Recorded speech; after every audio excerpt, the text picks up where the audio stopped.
ভাল লাগিছে, নিজৰ কাৰণেও ভাল লাগিছে, ৰাইজৰ কাৰণেও ভাল লাগিছে, কাৰণ প্ৰথম স্থান পাম বুলি আশা কৰা নাছিলোঁ। গতিকে সেয়াই এতিয়া ৰাখিব পৰা নাই নিজৰ এক্সাইটমেণ্ট। বহুত ভাল লাগিছে, নিজৰ কাৰণে ভাল লাগিছে, ৰাইজৰ কাৰণে ভাল লাগিছে, পিতৃ মাতৃৰ কাৰণে ভাল লাগিছে। বিশ্বাস কৰিব পৰা নাই যে প্ৰথম স্থান পাইছোঁ বুলি, কাৰণ কোনেও আশা নকৰে যে প্ৰথম স্থান পাম বুলি। নাই, নিশ্চিত ৰূপে ভবা নাই। নিয়মিতভাৱে পঢ়া শুনা কৰিছিলোঁ, চিলেবাছ অৰিয়েণ্টেড পঢ়া শুনা কৰিছিলোঁ, মক টেষ্ট আৰু previous year question paper solve কৰিছিলোঁ।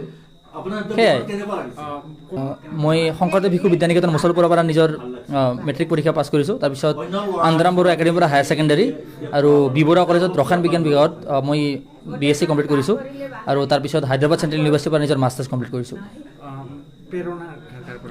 নিজৰ পিতৃ মাতৃৰ পৰা প্ৰেৰণা পাইছোঁ নিশ্চিতৰূপে, কাৰণ দেউতাই মোক সদায় কোৱা আছিলে যে চিভিল ছাৰ্ভিচত এপিয়াৰ হ'ব লাগিব বুলি।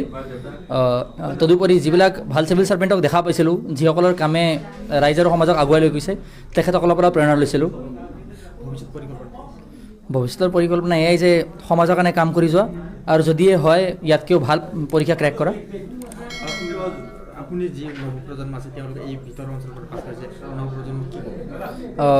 নৱপ্ৰজন্মক এয়াই ক'ব খুজিম যে হাৰ্ডৱৰ্কৰ কোনো শ্বৰ্টকাট নাই। গতিকে তেখেতসকলে যদি প্ৰচেষ্টা চলায় নিশ্চিতৰূপে সফল হ'ব পাৰিব, হয়তো যিমানে ভিতৰুৱা অঞ্চল নহওক কিয়।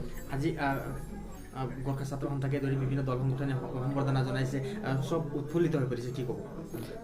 তেখেতক চাইও মোৰ ভাল লাগিছে, কাৰণ তেখেতসকলৰ এক্সাইটমেণ্টটো দেখি নিজকে কিবা এটা কৰা যেন লাগিছে আৰু ইয়াৰ লগতে দায়িত্ববোধো বাঢ়ি গৈছে যে সমাজৰ কাৰণে বা তেখেতসকলৰ কাৰণে কিবা এটা কৰিব লাগিব, কাৰণ নিজৰ সফলতা যদি যেতিয়া শ্বেয়াৰ কৰা যায় তেতিয়াহে বেছি হয়।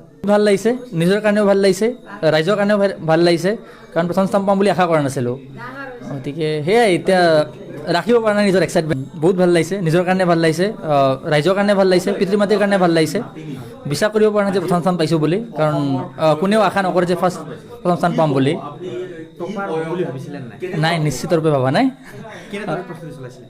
নিয়মিতভাৱে পঢ়া শুনা কৰিছিলোঁ, চিলেবাছ অৰিয়েণ্টেড পঢ়া শুনা কৰিছিলোঁ, মক টেষ্ট আৰু previous year question paper solve কৰিছিলোঁ।